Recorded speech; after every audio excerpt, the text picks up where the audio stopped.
Gee, this wash day stuff feels hot. That shows you there are irritating alkalis and harsh chemicals in the wash day detergent.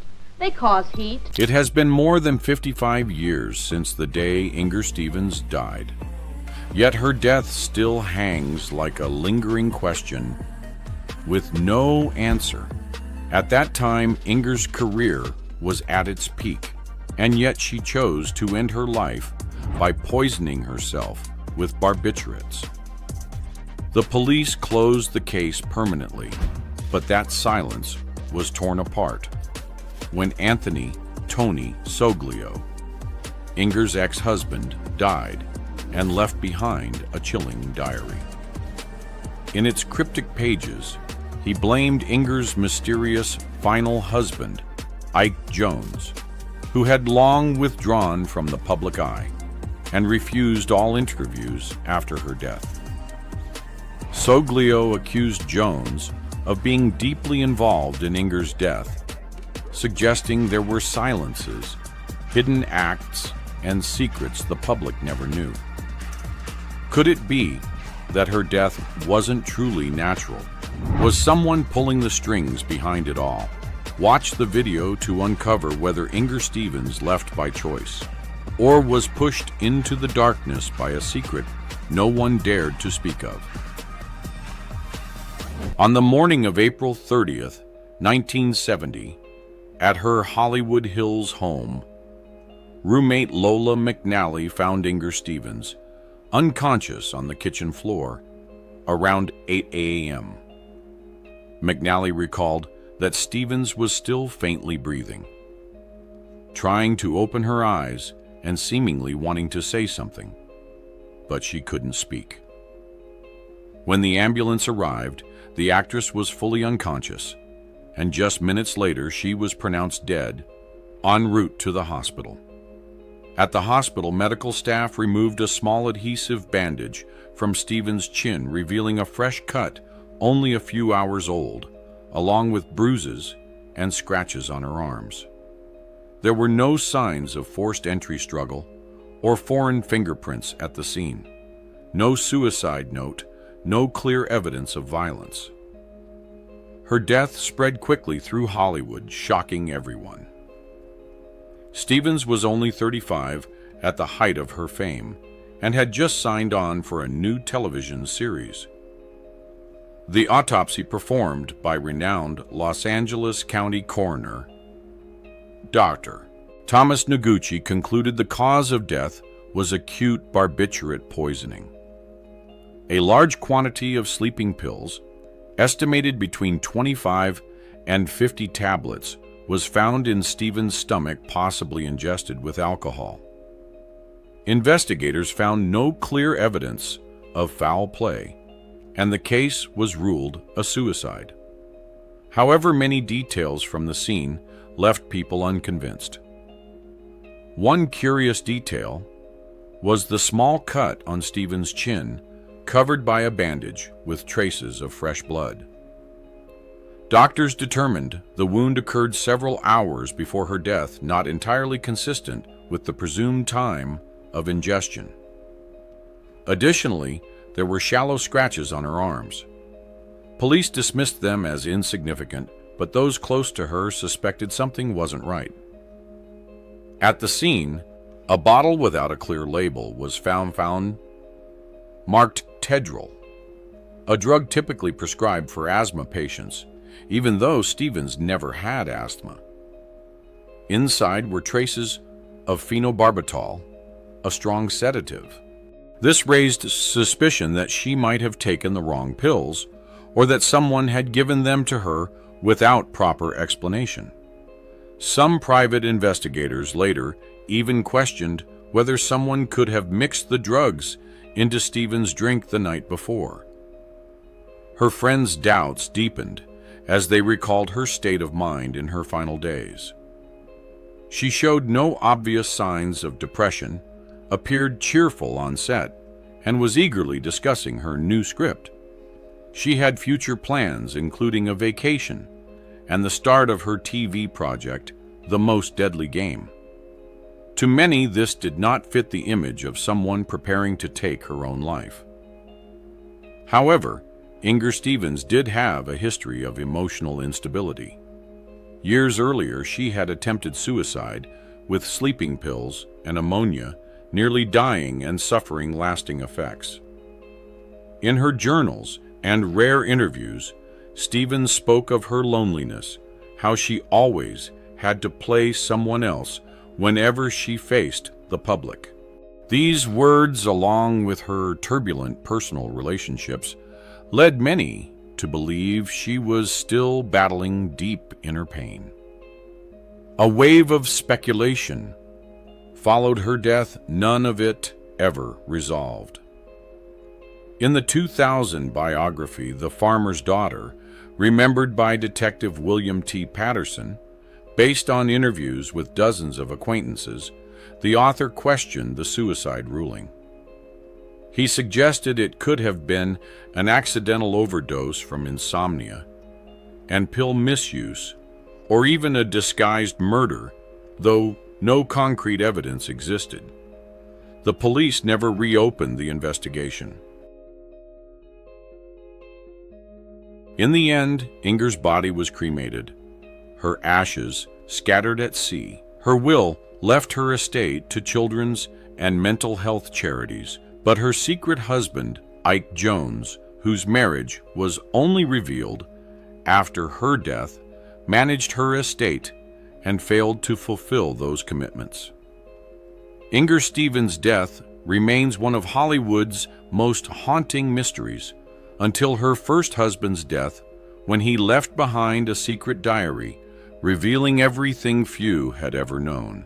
During her Hollywood years, Inger had built a close relationship with Anthony Tony Soglio. He was a talent agent in New York's 1950s entertainment scene, working with rising young actors. Born in the U.S., he began his career in advertising and artist representation, where he discovered and signed several promising talents. Soglio was best known for his connection with Inger Stevens, not only as her lover but also as her first career mentor. He advised her to change her surname from Stensland to Stevens to be more approachable to American audiences, and helped her secure small roles in commercials and early television ads. Their relationship began in 1954, when Inger was only 19 and struggling in New York after leaving home. They dated for about 8 months, and Soglio signed a 3-year management contract with her. The wedding took place on July 9th, 1955, in Connecticut, just weeks after she began performing in plays like Picnic and Hide and Seek. However, the marriage quickly turned into a nightmare. Inger later admitted, "My wedding day was the worst day of my life. I married him for all the wrong reasons, and he was the only person I knew in New York." Soglio was described as jealous, controlling, and possessive, while Inger was fiercely independent and longed for freedom. They separated after only 4 months on January 15, 1956, and Inger filed for divorce in July 1957. The divorce was finalized on August 18, 1958, after 3 years of legal wrangling over finances. With no shared assets, the court ordered Inger to pay Soglio 5% of her income for the next 7 years, a compensation fee for his role as her agent. Despite the failed marriage, Soglio continued to support Inger's career for a while, helping her transition to Hollywood and land her debut in Man on Fire, 1957, with Bing Crosby. After the divorce, Soglio remarried Carolyn Groves and led a quiet, private life away from fame. Only upon his death in 2013 did the terrifying revelations in his final diary come to light.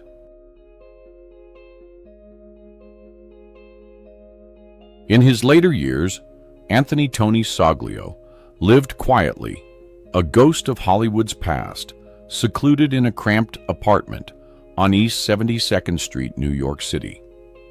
Although he later found peace with Carolyn Groves, the woman who gave him the serenity, Inger never could. His heart remained trapped in the Hollywood of the 1950s. News of Inger's death on April 30th, 1970, hit him like a punch to the chest. He was at his office, buried in contracts, when the phone rang. A trembling voice from California said, She's gone, Tony. Barbiturate overdose." He dropped the receiver, collapsed to the floor, tears streaming down his lined face. Inger, his first wife, the woman he had loved madly, was now just a headline in the New York Times. Actress Inger Stevens dead at 35. That night, he didn't sleep. He sat by the window, watching the rush of cars below, whispering her name like a late prayer. From then on, Tony began writing in his diary pages, filled with shaky handwriting, as if trying to keep Inger's soul from slipping into the dark. The worn leather notebook, bought from a second-hand shop on Bleecker Street, became his only companion through long, lonely nights.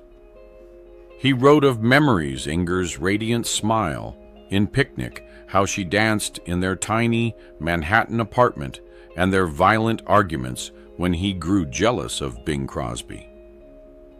But gradually the entries turned into obsession. Her death wasn't natural. "I know, my dearest Inger," he wrote on May 15, 1970. "You would never do that. You were too meticulous, even in pain. The cut on your chin so fresh, like someone grabbed you. And your clothes disheveled, not you." As months passed, Tony sank deeper into grief.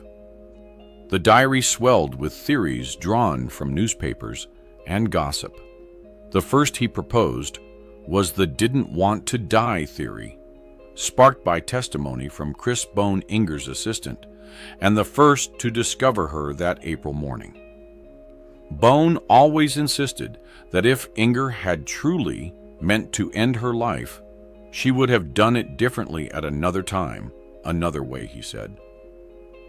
Inger was meticulous, almost obsessive about detail. To Bone, it made no sense for her to die in wrinkled pajamas, face unwashed hair, disheveled in the bright morning light of her kitchen. If she meant to die, she would have prepared. She would have done her makeup chosen somewhere beautiful, not the kitchen floor bathed in sunlight, he said. That detail made many question whether her death happened as she was preparing for a new day, not as an act of suicide. On the table lay her freshly signed script. Her answering machine still held a lunch invitation from a director, and even the morning newspaper was open to the horoscope page where it read, "New opportunities await you this week." No farewell letter, no goodbye. Everything showed she was still living, still planning, still waiting for something ahead. After endless unanswered questions, Tony's first suspect emerged, Burt Reynolds, the big-mouthed cowboy Inger had met while filming Run, Simon, Run just months earlier.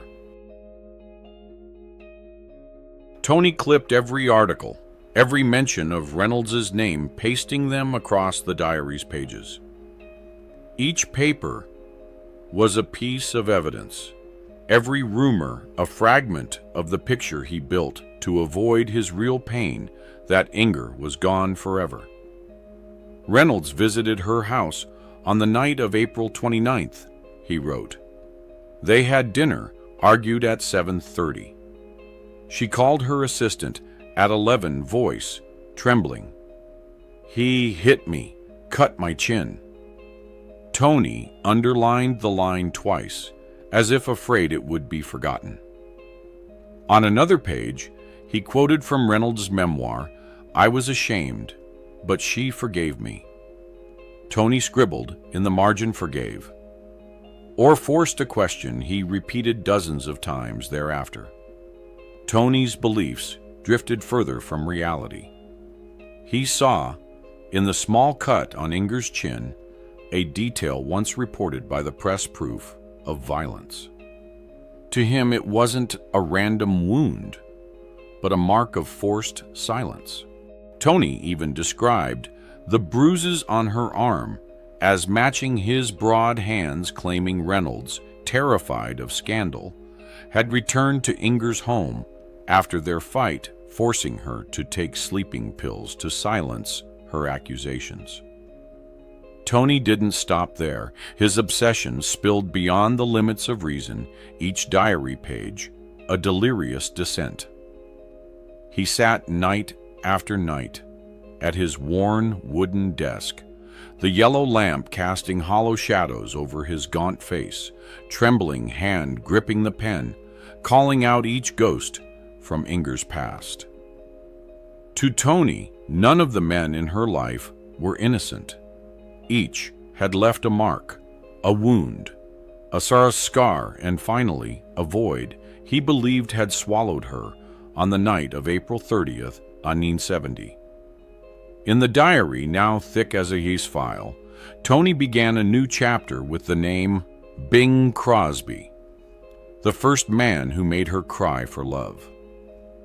He wrote, pressing hard into the paper Bing, with his sugar-smooth voice and gleaming smile, but a heart colder than ice.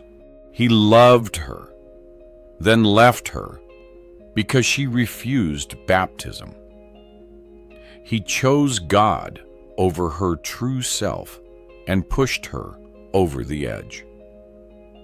In another note, Tony wrote that Crosby never truly forgot her, believing that once she became famous, he watched her from or through the papers, the films she made with other men. A question scrawled mid-page. Did he grow jealous enough to return to finish what he thought was wrong from the start?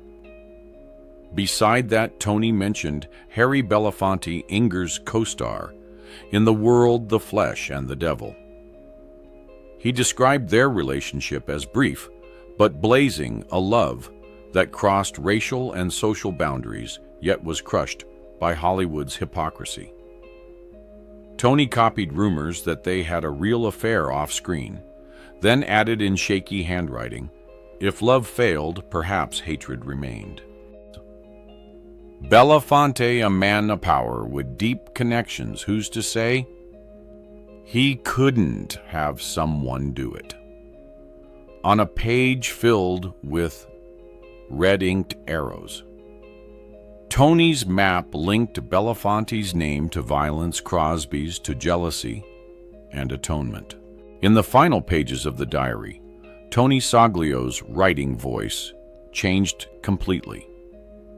No longer blinded by rage, but instead filled with a cold, haunting suspicion. Ike Jones. Tony wrote that man's name with a trembling yet firm hand, pressing each letter darkly into the paper as if to carve it in. Isaac Lolette Jones, he wrote, in parentheses, the last man to have everything of hers, her name, her fortune, and her legacy. To Tony, that name was the center of a secret labyrinth he believed Hollywood had deliberately buried. According to what Tony gathered from newspapers and court records, Ike Jones was not only a talented producer, but also Inger Stevens' secret husband, a truth revealed only after her death. They were said to have married secretly in Tijuana, Mexico, in 1961, at a time when interracial marriage was still taboo. Inger, rising to fame, kept it hidden from everyone, even her closest friends. Tony wrote, "She lived two lives, one on screen, one in the shadow of prejudice." But who truly controlled that shadow? Los Angeles police files showed that Ike had no clear alibi between 8 p.m. and the following morning. He claimed he was home alone, watching TV, but no one could verify it. Inger's assistant, Chris Bone, later stated that a man with a deep voice, possibly black, called around 10 p.m., asking if Inger was home. The call ended abruptly, before she could answer. Police never traced the number, but Tony, her ex-husband, wrote in his diary it was Ike. He was checking if the pills were strong enough. This theory suggested that Ike, familiar with the sedatives Inger was prescribed, could have poisoned her by mixing extra barbiturates into her drink or sleeping pills. Inger was taking mild medication for insomnia prescribed by her doctor. She rarely locked the kitchen, meaning someone close to her could have entered unnoticed. After her death, police found an almost empty pill bottle, but there was no sign she had emptied it all at once, a detail that led many to suspect the lethal dose had not been self-administered. After Inger's death, Tony began following every news story about the inheritance dispute. He taped newspaper clippings to his wall. Ike Jones claims inheritance rights court recognizes secret marriage, Inger's brother, confirms union. Tony reread them, constantly seeing in them a hidden message, as if everything had been arranged. He wrote, "A man appears after the funeral, claiming to be her husband. No marriage certificate, no wedding photo. Yet he's recognized and gains control of her entire estate. Coincidence or calculation?" Tony's diary turned into an unofficial investigation. He recorded details from the 1970 court case when Ike was legally declared the heir to over $170,000, including 2 Los Angeles houses. He promised to open a mental health center. In her name, Tony wrote, but it never happened. Where did the money go? Who benefited to him? This was no longer about inheritance. It was a scripted play with Inger, as the gentle protagonist, led unknowingly to her death. If the marriage was real, why did she tell no one? If it wasn't, why did the court believe him? Perhaps everything had been prepared. Ike wasn't just a secret husband. He was the only one legally positioned to gain when she died. And she died at the most convenient moment for him. What stood out was that right after the incident, Ike vanished from the media. While the story dominated headlines, he refused interviews, avoided cameras, and appeared publicly only once in court to claim inheritance and reveal the marriage. After being recognized as Inger's legal husband, he went completely silent. No public mourning, no interviews, no mention of Inger ever again. Old friends said he treated her death as something to be erased, while others called it evasion. Tony's obsession was not only fueled by suspicion of Ike, but also by the fear that Inger had been exploited in love and in fame. He wrote, "She always believed in the good in people, and they used that to hide their schemes." The next pages contained fragmented notes, lawyer names, filing dates, asset lists, copies of wills. He gathered them as proof of a conspiracy. Only he could see one that everyone else dismissed as the delusion of a man left behind. Those words became Tony's only legacy. No one knew if he had ever met Ike Jones or only read about him in the papers. But to Tony, it was his final way of keeping Inger alive through doubt-scattered memories and an unhealed grief. Carolyn, his wife, watched him wither year by year. She would find him sitting at the kitchen table, the diary spread open, whispering to the pages, as if talking to Inger. "Tony, you have to let go," she begged. But he only shook his head, eyes red. On sleepless nights, he dreamt of Inger, her golden hair, her deep blue, sorrowful eyes lying face down on the Hollywood Hills kitchen floor, clothes disheveled. "You didn't do it yourself, my love," he murmured in his dreams. "Someone took you from me again." The diary became a late confession, where Tony confronted his own jealousy. He had once followed Inger after their divorce, sent anonymous letters to her lovers. "I'm the most suspicious man of all," he wrote in 1985. "But this pumpkin, it's eating me alive." By the early 2010s, Tony's health collapsed. Lung cancer, doctors said, from the cigarettes he smoked, trying to forget Inger. At 89, frail and pale, like the pages he wrote on, he spent his last months in silence. Carolyn cared for him devotedly, but the diary remained a secret, hidden in a nightstand drawer, locked tight. He penned his final entry in the spring of 2013, hand trembling in pain. "If I go, before the truth comes out, let this book speak." Inger didn't kill herself. It was an accident or murder.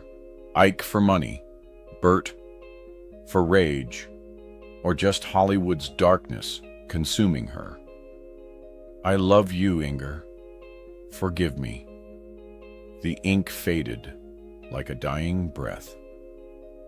On July 5th, 2013, Tony died at Lenox Hill Hospital, New York City. Carolyn sat by his bedside, holding his hand until the end. He passed peacefully, a faint smile on his lips, as if finally reunited with Inger in eternal sleep. The funeral was modest, with only a few old entertainment friends, no major press coverage. But as Carolyn grieved, she discovered the diary while cleaning their apartment. She read it, tears streaming down her face, her heart breaking over the secrets her husband had kept for 43 years. "He never let her go," she whispered, caressing the worn leather cover. Carolyn hesitated, but Tony's pain was too deep to bury. She brought the diary to a small Manhattan publisher, where it was edited into a thin volume. Tony's Final Pages: The Secret of Inger Stevens. When it was published in 2014, it stirred public fascination. Tony's theories about Ike and Bert were quoted in forums and Hollywood blogs. But Carolyn wasn't seeking justice. She only wanted to free her husband's soul. Tony died because of Inger, she said in a rare interview, her voice breaking. And now, maybe they're finally together. Which theory do you find most convincing? Share your thoughts below. Now let's turn back the clock and uncover the tragic life of Inger Stevens, to understand what she endured that led to such a sorrowful end. Inger Stevens, born Ingrid Stensland on October 18, 1934, in Stockholm, Sweden, was the eldest of 3 children of Per Gustav Stensland and Lisbeth Stensland. Her parents married just 6 months before her birth, and the family lived in a middle-class Stockholm neighborhood. But Inger's childhood quickly turned tragic at age 6. Her mother abandoned the family for another man, taking her youngest brother Peter, and leaving Inger and her older brother Ola behind in loneliness. The wound ran deep, turning her into a shy, fragile child who often fell ill, perhaps from emotional strain. After her mother's departure, her father Per Gustav earned a Fulbright scholarship and emigrated to the United States in 1944 to pursue a doctorate in education at Columbia University. He remarried an American woman but left his two eldest children in Sweden under the care of a housekeeper, later their aunt, on the island of Lidingö near Stockholm. Inger was nearly 10 when she was finally brought to America to live with her father and stepmother in New York City. Life in the U.S. was a cultural shock she struggled with. English felt lost amid the city's bustle and missed her mother deeply, a woman she would never see again. The family later moved to Manhattan, Kansas, where her father taught at the local college. Inger attended Manhattan High School, and classmates described her as beautiful but sad, as if her mind was always somewhere else.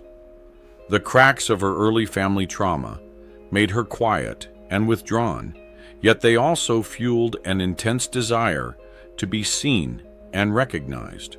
At 16, Inger ran away to Kansas City.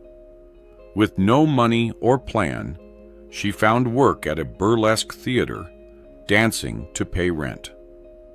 Once her father discovered her backstage holding a sequin dress, tears in her eyes that was the last time he tried to bring her back to normal life.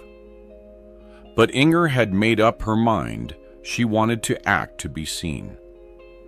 She returned to Manhattan, finished high school, and moved to New York City, the dazzling yet brutal capital of dreams.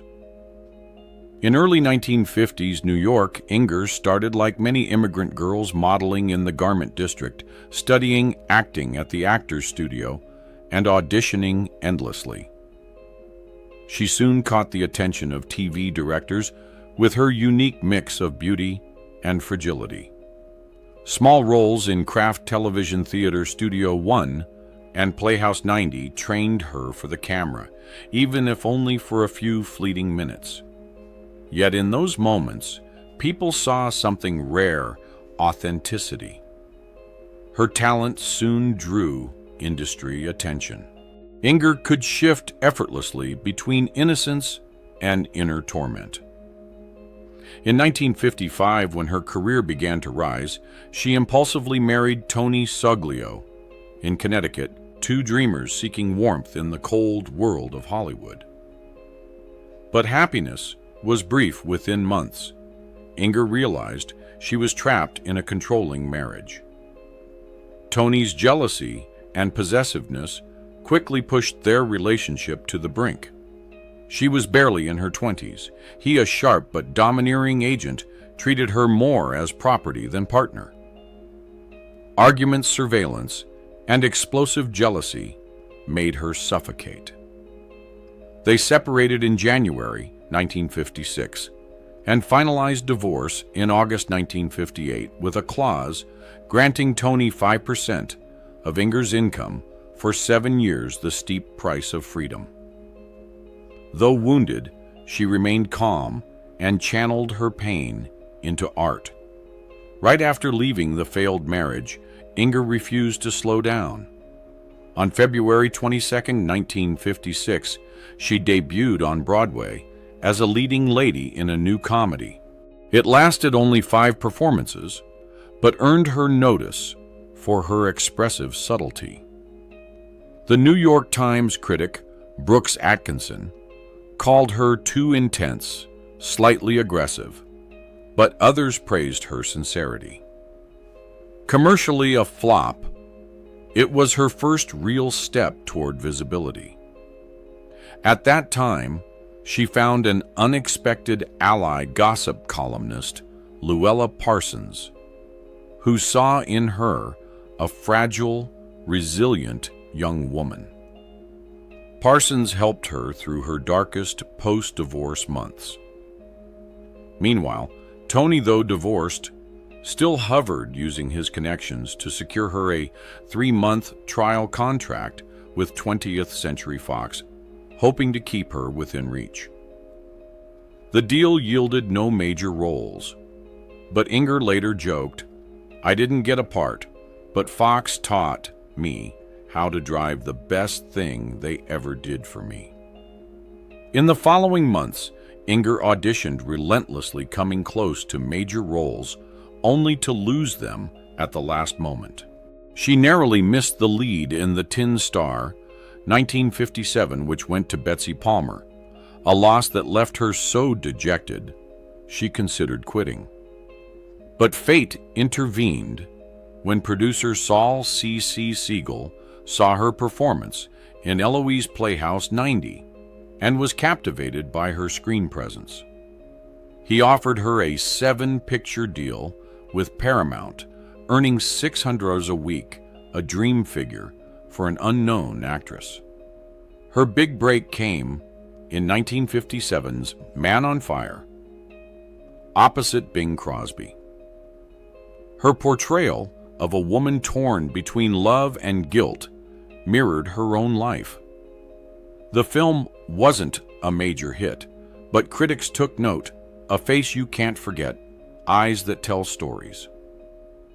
Then came a string of films: Cry Terror, The Buccaneer, The World, The Flesh, and The Devil, in which she imbued each role with quiet melancholy, drawing audiences in. Though not yet a superstar, she became Hollywood's go-to for imperfect heroines. After Man on Fire, Inger solidified her reputation with Andrew L. Stone's 1958 thriller, Cry Terror, alongside James Mason. Playing a resilient wife caught in a terror plot, she displayed both endurance and nuance. The film was a hit, but nearly a tragedy. Behind the scenes, during a chase sequence in the Hoboken Tunnel, carbon monoxide leaked from generators, poisoning the cast and crew. Inger was hospitalized for 2 days in an oxygen tent. When she awoke, she joked, "I thought I'd die before I got famous." Her next success was The Buccaneer, 1958, the grand historical film produced by Cecil B. DeMille, depicting the War of 1812. Inger, in a white lace dress and feathered hat, portrayed Annette, the daughter of the Louisiana governor who falls in love with the pirate Jean Lafitte. She shone brilliantly on screen, but in real life, her heart was in turmoil. During filming, she became entangled in a love affair with the famous black singer Harry Belafonte, who was married at the time. In conservative 1950s Hollywood, such a relationship could never be made public, and it nearly shattered Inger's spirit. In the mid-1960s, Inger reached the peak of her career with The Farmer's Daughter. The role of Katie Holstrom, an intelligent, honest, and sincere Swedish farm girl, seemed to have been written just for her. American audiences adored the character so much that they called Inger the ideal girl of America. She won a Golden Globe Award in 1964, becoming one of the highest-paid faces on television. But behind the camera-ready smile was exhaustion. Inger feared that the image of the perfect girl would consume her real self, the girl who once ran away, who once dreamed of freedom. When the series ended in 1966, Inger turned toward film, searching for more mature roles. A Guide for the Married Man, 1967, Hang 'em High, 1968, and Madigan, 1968, proved she still possessed undeniable charm. Yet Hollywood kept trying to box her into the image of the kind but lonely woman. Inger despised that. In her final interview, she said, I don't want to be just a model figure. I want to live truthfully, even if that disappoints people. Fate, however, seemed to constantly test her. In June 1961, during a vacation in Europe after visiting her homeland, Sweden, Inger nearly died when her plane made an emergency landing in Lisbon. The nose gear broke, the fuselage caught fire, and she escaped only minutes before it exploded.